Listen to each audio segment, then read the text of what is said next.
प्रिय विद्यार्थियों, मैं डॉक्टर एमजेड खान से आचार्य भूगोल राजकीय कला महाविद्यालय कोटा। पिछले लेक्चर में हम जिस विषय का हम अध्ययन कर रहे हैं, चाहे हम स्नातक स्तर पर चाहे हम स्नातकोत्तर स्तर पर कर रहे हैं, हमारे लिए बहुत जानना विषय का अध्ययन के विषय के विद्यार्थी होने के नाते हमारा ये जानना बहुत आवश्यक था। जैसा मैंने बताया पिछले लेक्चर में कि हम इस विषय का अध्ययन जो कर रहे हैं, ये विषय है क्या, क्यों अध्ययन इसको हमने क्यों चुना है और इसका क्या महत्व है वर्तमान परिप्रेक्ष्य में, और इसका किस तरह से भूगोल एक विषय के रूप में हमारे सामने आया, इसकी उत्पत्ति हुई, ये कितना प्राचीन समय से इस विषय की उत्पत्ति हुई। अलग अलग काल, जैसे हमने कई कालों में इसको विभाजित किया। चिरसम्मत काल हमने कहा है, उस समय भूगोल विषय का किस तरह से विस्तार हुआ, किस तरह से विकास हुआ, इसका परिभाषा में क्या परिवर्तन आया। फिर हमने मध्यकाल की बात की, हमने पुनर्जागरण काल की बात की, हमने आधुनिक काल की बात की। उसको हमने दो भागों में बांटा, अर्ली पीरियड अलग कहा हमने, और हमने दूसरे रूप में पोस्ट मॉडर्न पीरियड का नाम भी दिया हमने, या हमने जो है आधुनिक युग का उत्तरार्ध काल इसको हमने कहा। तो इस प्रकार से हमने ये बात की, और किन किन देशों के भूगोलवेत्ताओं या विद्वानों द्वारा भूगोल के विषय के लिए बहुत महत्वपूर्ण काम किया गया, जिसमें हमने बात की थी कि मुख्य रूप से जर्मन भूगोलवेत्ताओं का प्रारंभ में बहुत महत्वपूर्ण योगदान रहा भूगोल के विकास में, और उसके बाद फ्रांस के विद्वानों या भूगोलवेत्ताओं द्वारा, ब्रिटेन के भूगोलवेत्ताओं द्वारा या विद्वानों द्वारा, फिर अमेरिकन, इन सभी देशों के विद्वानों द्वारा बहुत भूगोल विषय के रूप में बहुत महत्वपूर्ण इसका विकास किया गया। और जो वर्तमान रूप हम देखते हैं, ये एक लंबी प्रक्रिया का बात की स्थिति है कि जो एक विषय जो सिर्फ केवल प्रारंभ में जो सिर्फ एक प्राथमिक वर्णन करने के रूप में परिभाषित किया जाता था, वो अब एक वैज्ञानिक न केवल अंतर विषयक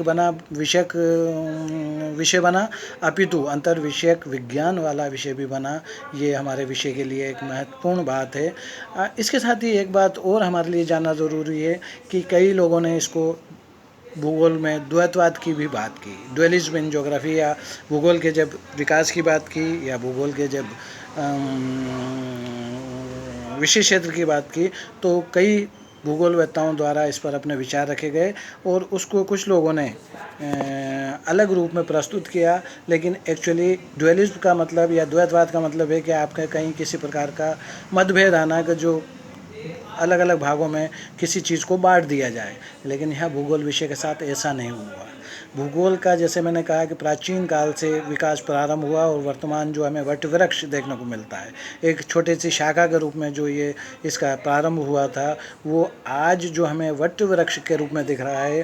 तो एक ये लंबा इसका इतिहास है, कई दौरों से गुजरा है ये, और इसमें द्वैतवाद नहीं आया, इसमें किसी तरह का कोई गतिरोध या अंतर्विरोध नहीं था, अपितु इसमें मुख्य रूप से विद्वानों ने या भूगोलवेत्ताओं ने भूगोल विषय को जो एक व्यापक रूप ले लिया इसने, जिसे हम सिर्फ एक भूगोल विषय के रूप में नहीं पढ़ के उसके कई शाखाओं में रूप में हमें विभाजित करना पड़ा, क्योंकि इतना बड़ा विषय हो गया, इतना बड़ा इसकी प्रकृति हो गई, इसकी विशेष क्षेत्र इतना बड़ा हो गया कि इसको सिर्फ भूगोल नाम से पढ़ना मुश्किल हो गया। तो ये वो द्वैतवाद इस रूप में नहीं था कि उसमें कोई गतिरोध आया या अंतर्विरोध आए या विरोध आया। विषय को व्यापक बनने के कारण, उसके उचित और गहन अध्ययन के कारण, भूगोल विषय का अधिक विस्तार होने के कारण कह सकते हैं हम, अध्ययन की सुविधा के लिए अनेक शाखाओं में भूगोल विषय को मुख्य रूप से बांटा गया। और मुख्य रूप से प्रारंभ में भूगोल को दो शाखाओं में बांटा गया। धीरे धीरे, जैसे मैंने कहा कि अब वटवृक्ष का रूप ले लिया, तो जब धीरे धीरे इसकी शाखाएं बढ़ती गईं, तो पहले मुख्य रूप से दो शाखाओं में इसको विभाजित किया गया अध्ययन की दृष्टि से, सुविधा की दृष्टि से, भौतिक भूगोल और मानव भूगोल के रूप में।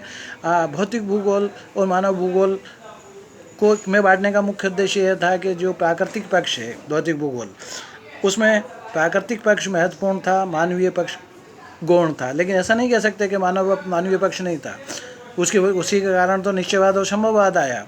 तो मानव भी उसमें योगदान था, लेकिन प्राकृतिक पक्ष भौतिक भूगोल का जब हम अध्ययन करते हैं तो उसका योगदान ज़्यादा है बनिस्बत मानवीय पक्ष के। और मानव भूगोल में मानव का पक्ष महत्वपूर्ण है, जबकि प्राकृतिक पक्ष जो है वो कम महत्वपूर्ण है, लेकिन उसका भी अपना योगदान है। तो इस रूप में इसे बांटा गया। लेकिन आज के स्थिति में हम कह सकते हैं ये कई रूपों में इसको हम अलग अलग भागों में बांटकर इसका अध्ययन करते हैं। पहला हम भौतिक भूगोल और मानव भूगोल अलग अलग बांटकर अध्ययन कर सकते हैं। इसी प्रकार से क्रमबद्ध भूगोल और प्रादेशिक भूगोल का अध्ययन अलग अलग रूप में कर सकते हैं हम। क्रमबद्ध रूप में अलग अध्ययन होगा, प्रादेशिक रूप में अलग अध्ययन होगा भूगोल का। इस तरह से निश्चयवाद और संभववाद की हम बात कर सकते हैं। दोनों अलग अलग विचारधारा हैं। भूगोलवेत्ताओं का निश्चयवाद में विचार है कि ये प्रकृति महत्वपूर्ण रोल अदा करती है, जबकि संभववाद में मानव का रोल अधिक बताया गया है। इसी प्रकार ऐतिहासिक और समकालीन भूगोल में भी हम इसको विभाजित कर सकते हैं। इसी तरह से सैद्धांतिक भूगोल और व्यावहारिक भूगोल, इस तरह से कई भागों में भूगोल को हम विभाजित करके सुविधा के लिए उनका अध्ययन कर सकते हैं। जैसा मैंने बताया कि एक पक्ष महत्वपूर्ण प्राकृतिक तथ्यों का है तो दूसरा पक्ष मानवीय पक्ष का है। उदाहरण के रूप में हम कह सकते हैं जैसे उष्णकटिबंधीय जो सभी क्षेत्र हैं वहाँ पर रबड़ का उत्पादन हो सकता है, जितने भी उष्णकटिबंधीय हैं, क्योंकि उसके लिए अनुकूल जलवायु दशाएं हैं रबड़ के उत्पादन के लिए। ये पक्ष जो है वो सैद्धांतिक पक्ष है। किंतु व्यवहारिक पक्ष की अगर हम बात करें तो व्यवहारिक रूप में उन्हीं स्थानों पर बागायती कृषि की जाए जिनसे उनका उपयोग व्यवहार रूप में हो सके। तो ये एक सैद्धांतिक पक्ष हुआ, दूसरा व्यवहारिक पक्ष हुआ। तो हमने सुविधा के लिए भूगोल को अलग अलग शाखाओं में विभाजित किया, अलग अलग भागों में बांटा और उनका व्यापक और व्यवहारिक अध्ययन वर्तमान में हम कर रहे हैं। अगर हम कहें कि भूगोल को या ज्योग्राफी को हम किन किन भागों में बांट सकते हैं मुख्य रूप से, तो जैसा मैंने कहा कि हम मुख्य रूप से पहले दो भागों में इसको विभाजित करें भूगोल विषय को,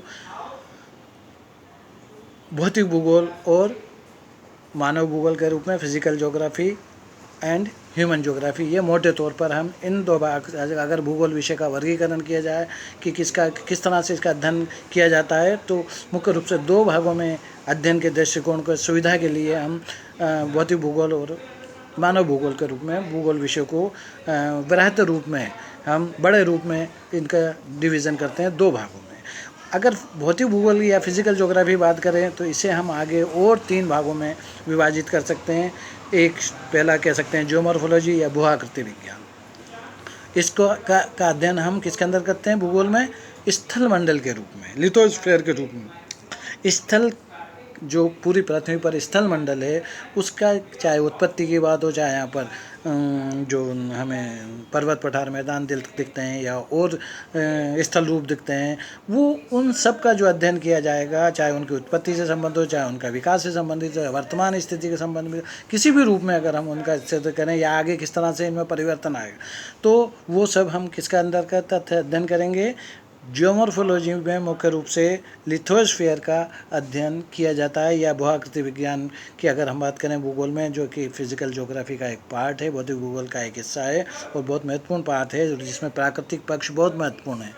भौतिक भूगोल के अंतर्गत जैसे मैंने बताया था, तो उसमें स्थल मंडल का ही मुख्य रूप से अध्ययन किया जाता है। दूसरे भाग के रूप में हम कह सकते हैं जब हम भूगोल में क्लाइमेटोलॉजी या जलवायु विज्ञान की बात करते हैं, इसके अंतर्गत हम पृथ्वी से ऊपर, स्थल मंडल से ऊपर वाला जो भाग है जिसे हम वायुमंडल कहते हैं या एटमॉस्फेयर कहते हैं, उसका जितने भी तरह का अध्ययन, चाहे वो परतों के रूप में हो कि कितनी परतें हैं हमारे वायुमंडल में, या हवाएं कैसे चलती हैं, वातावरण कैसे बनते हैं, किस तरह से चक्रवात आते हैं, किस तरह से प्रतिचक्र, चाहे किसी भी चीज़ का वायुमंडल से संबंधित कोई भी अध्ययन, हम वायु राशियों का अध्ययन करें, वातावरणों का कोई भी अध्ययन करें हम, तो किसी भी प्रकार कितने भी प्रकार की हवाएं चलती हैं, जो इसमें मुख्य हवाएं हैं, उसकी स्थानीय हवाएं हैं, बहुत सारी चीज़ें प्रादेशिक हैं, तो उन सब का जो हम अध्ययन करते हैं वायुमंडल का, वो सब हम क्लाइमेटोलॉजी या जलवायु विज्ञान के अंतर्गत। और तीसरा भाग कर सकते हैं हम उप विभाग फिजिकल ज्योग्राफी या भौतिक भूगोल का, उसे हम ओशियनोग्राफी के अंतर्गत पढ़ते हैं, या समुद्र विज्ञान में, जो स्थल मंडल के बाद या वायुमंडल के बाद जो समुद्र विज्ञान एक बहुत बड़ा भूभाग है पृथ्वी सतह का, जहाँ पर जल स्थित है, चाहे वो समुद्रों के रूप में हो, क्योंकि समुद्र के रूप में ज़्यादा है, उसका अध्ययन ज़्यादा किया जाता है। तो वहाँ पर किस तरह की वनस्पति है, वहाँ पर किस तरह की लाइफ है जीव जंतुओं की, और वहाँ की स्थिति कितना भाग है, वहाँ का तापमान किस तरह का रहता है, वहाँ पर धाराएं कैसे चलती हैं, ज्वार भाटा कैसे आता है, कई सारी चीज़ें हैं जो इन सब का अध्ययन हम हाइड्रोस्फीयर मुख्य रूप से जल मंडल के रूप में जो करते हैं वो सब अध्ययन इसके अंतर्गत मुख्य रूप से किया जाता है। तो मोटे मोटे रूप में ये कहा जा सकता है कि भौतिक भूगोल के और 3 उपविभाग करके हम मुख्य रूप से जियोमॉर्फोलॉजी या भूआकृति विज्ञान के रूप में, क्लाइमेटोलॉजी या जलवायु विज्ञान के रूप में, ओशियनोग्राफी या समुद्र विज्ञान के रूप में इसका अध्ययन करते हैं। दूसरा जो भाग है जिसमें ह्यूमन ज्योग्राफी या मानव भूगोल जिसे हम कहते हैं, जिसमें मानवीय पक्ष महत्वपूर्ण है। जैसा मैंने कहा भौतिक भूगोल में प्राकृतिक पक्ष महत्वपूर्ण था या भौतिक पक्ष महत्वपूर्ण था, मानवीय पक्ष गौण था। यहाँ पर मानव भूगोल के अंतर्गत या ह्यूमन ज्योग्राफी के अंदर मानवीय पक्ष महत्वपूर्ण है, प्राकृतिक पक्ष की ज़्यादा महत्ता नहीं है, उपयोगी है। तो उसके अंतर्गत हम भूगोल को कई शाखाओं में बांट सकते हैं जिसमें मानव का योगदान महत्वपूर्ण रहता है। पहला हम कह सकते हैं पॉपुलेशन ज्योग्राफी, जनसंख्या भूगोल। स्पष्ट है, जनसंख्या के बारे में जो भी अध्ययन करें, जनसंख्या वृद्धि, जनसंख्या घनत्व, जनसंख्या का वितरण, जनसंख्या की किस तरह से बढ़ोतरी हुई है, घनत्व किस तरह का, हर चीज़ जो जनसंख्या से संबंधित है वो सब जनसंख्या भूगोल के अंतर्गत आता है जिसमें मानव का योगदान अधिक है। इस तरह से दूसरी भूगोल कह सकते हैं हम नगरीय भूगोल, अर्बन ज्योग्राफी। नगरीय क्षेत्रों का कैसे विकास हुआ, कस्बे, गाँव, नगर, फिर बड़े बड़े शहर किस तरह से बसते हैं, किस तरह से इनकी उत्पत्ति होती है, किस तरह इनका बाजार विकसित होता है। कई सारे जो पक्ष हैं जिसमें मानव का योगदान महत्वपूर्ण है वो हम इसके अंतर्गत करते हैं। तीसरा हम कह सकते हैं इकोनॉमिक ज्योग्राफी, आर्थिक भूगोल। इसके अंदर भी आर्थिक क्रियाकलाप जितने भी मानव से संबंधित हैं, मानव ही के द्वारा संपादित किए जाते हैं, तो वो सब जो पक्ष हैं वो भी अपना महत्वपूर्ण स्थान रखते हैं और मानव का केंद्र बिंदु वो मानव के द्वारा ही किए जाते हैं। जितने भी आर्थिक क्रियाकलाप हैं, चाहे वो प्रदेश स्तर के हों, गांव स्तर के हों, राज्य स्तर का हों, देशीय स्तर का हों या विश्व स्तर का हों, तो वो हम इसके अंतर्गत अध्ययन करते हैं। चौथा हम कह सकते हैं एग्रीकल्चर जो का कृषि भूगोल है कि अलग शाखा, कृषि संबंधी जितने भी कार्य होते हैं, चाहे कृषि प्रदेश की हम बात करें, चाहे हम कृषि की उत्पत्ति की बात करें, अलग अलग फसलों की बात करें, उनके उत्पादन की बात करें, उनके क्षेत्र की बात करें, भूमि उपयोग की बात करें, ये सब कृषि भूगोल के अंतर्गत कौन से फैक्टर्स प्रभावित करते हैं कृषि को, चाहे वो फिजिकल हों, चाहे वो सोशो इकोनॉमिक हों, चाहे वो कल्चरल फैक्टर्स हों, चाहे इंस्टीट्यूट, जो भी फैक्टर्स हैं, जो भी हम कृषि से संबंधित जो भी अध्ययन करते हैं वो कृषि भूगोल के अंतर्गत करते हैं, एग्रीकल्चरल ज्योग्राफी। ऐसे ही हम पांचवा कह सकते हैं पॉलिटिकल ज्योग्राफी, भूगोल की मानव भूगोल की शाखा के रूप में, तो या राजनीतिक भूगोल, राजनीतिक पक्ष इसके अंदर महत्वपूर्ण है।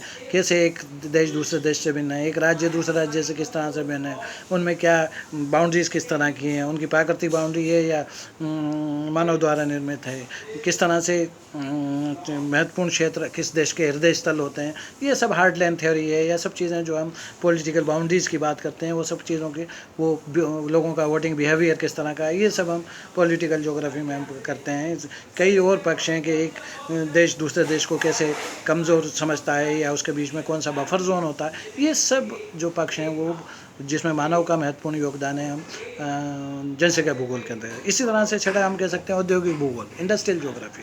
औद्योगिक भूगोल के अंदर उद्योगों से संबंधित जितने भी किस देश में या किस प्रदेश में या किस राज्य में किस क्षेत्र में उद्योगों का, कौन से उद्योग का विकास होता है, उनको कौन सा रॉ मटेरियल, स्थानीयकरण के कौन से कारक उत्तरदायी हैं उनके लिए, कौन कौन सी चीज़ें वहाँ पर उपलब्ध हैं, उससे उद्योगों से कितना फ़ायदा हो रहा है, सब मानव द्वारा किया गया ये कार्य है। तो मानव भूगोल की एक शाखा औद्योगिक भूगोल को अभी हम बहुत महत्वपूर्ण रूप से औद्योगिक प्रदेशों का अध्ययन करते हैं, वो सब इसके अंदर औद्योगिक भूगोल के अंतर्गत अध्ययन किया जाता है। इसी तरह से सातवीं शाखा के रूप में हम कह सकते हैं ट्रांसपोर्ट एंड मार्केटिंग ज्योग्राफी, परिवहन एवं विपणन भूगोल। परिवहन भूगोल का भी हम अध्ययन करते हैं जिसमें परिवहन से संबंधित नेटवर्क किस तरह का, रेल, रोड, वाटर वेज जो हैं या एयरवेज जो हैं, उन सब का अध्ययन इसके अंदर मुख्य रूप से किया जाता है। साथ ही मार्केटिंग, उससे जुड़ा हुआ जो मार्केटिंग का काम है, व्यापार से संबंधित जो चीज़ें हैं वो सब चीज़ें इसके अंदर हम सम्मिलित करते हैं। तो ये मानव, इसमें भी मानव पक्ष महत्वपूर्ण है। तो ये मानव भूगोल के अंतर की एक शाखा है, ट्रांसपोर्ट एंड मार्केटिंग ज्योग्राफी या परिवहन एवं विपणन भूगोल। एक और आठवीं शाखा कह सकते हैं हम भूगोल की, मानव भूगोल की, वो है सोशल एंड कल्चरल ज्योग्राफी या सामाजिक एवं सांस्कृतिक भूगोल। सामाजिक और सांस्कृतिक भूगोल के अंतर्गत सामाजिक लोगों के द्वारा जो, क्योंकि लोगों का पक्ष महत्वपूर्ण है। मानव भूगोल के अंतर्गत हम इसकी एक शाखा है, सामाजिक और सांस्कृतिक भूगोल। लोग सामाजिक कौन कौन से दायित्वों का निर्वहन करते हैं, हर क्षेत्र की सामाजिक स्थितियाँ अलग होती हैं। सांस्कृतिक स्थिति किस तरह के मेले त्यौहार आदि किए जाते हैं, वो सब उसका अध्ययन हम इसके अंदर, रीति रिवाज, खान पान, पहनावा, के उत्सव क्या मनाए जाते हैं, उनके द्वारा उनका रहन सहन किस तरह का, ये सब इसके अंतर्गत शामिल करते हैं। नवीं शाखा हम कह सकते हैं सेटलमेंट ज्योग्राफी पर, या बस्ती भूगोल। सेटलमेंट किस तरह से बसते हैं, उनका आकार किस तरह से होता है, अलग अलग, ये भी मानव द्वारा ही बनाए जाते हैं। तो ये भी रूप एक बहुत महत्वपूर्ण रूप है। बस्ती भूगोल के अंतर्गत बहुत महत्वपूर्ण पक्षों का अध्ययन हम उसके अंदर करते हैं, जो बस्ती से संबंधित होते हैं। उनका आकार क्या है, उनका रूप क्या है, ये सब के सब उसके अंदर अध्ययन किया जाता है। और 10वें रूप में मिलिट्री ज्योग्राफी भी हम कह सकते हैं, मिलिट्री भूगोल। ये भी बहुत महत्वपूर्ण पक्ष है। मिलिट्री से संबंधित भूगोल जो है उसमें मानव का योगदान है, कहाँ पर मिलिट्री को रहना चाहिए, कहाँ पर सुरक्षित स्थान है, कहाँ पर स्थितियाँ जो हैं वो उपयोगी हैं मिलिट्री के लिए, उन सब चीज़ों के लिए भौगोलिक दृष्टिकोण से उनके लिए कौन से स्थान उपयुक्त रहेंगे, जलवायु किस प्रकार की होगी, वो सब उनके लिए। तो इस तरह से ये मुख्य हम 10 भागों में हमने वो ह्यूमन ज्योग्राफी के और पार्ट किए, लेकिन इससे आगे भी हम और कई उप शाखाओं में बांटकर भूगोल का, मानव का जहाँ योगदान है उनके अंदर और लगातार विकास हो रहा है। वर्तमान में हम GIS की बात करते हैं, ज्योग्राफी करते हैं, इंफॉर्मेशन सिस्टम, ये बहुत महत्वपूर्ण पक्ष हो गया है। रिमोट सेंसिंग की हम बात करते हैं भूगोल के अंतर्गत। हम ये कई सारे बहुत महत्वपूर्ण पक्ष हैं, उनका भी अध्ययन वर्तमान में किया जाता है। तो भूगोल एक बहुत ही महत्वपूर्ण अंतर विषयक विषय होने के साथ साथ अंतर विषयक एक विज्ञान रूपी विषय के रूप में भी अपना स्थान बनाया है, और एक बहुत महत्वपूर्ण विषय के रूप में ये जाना जाता है।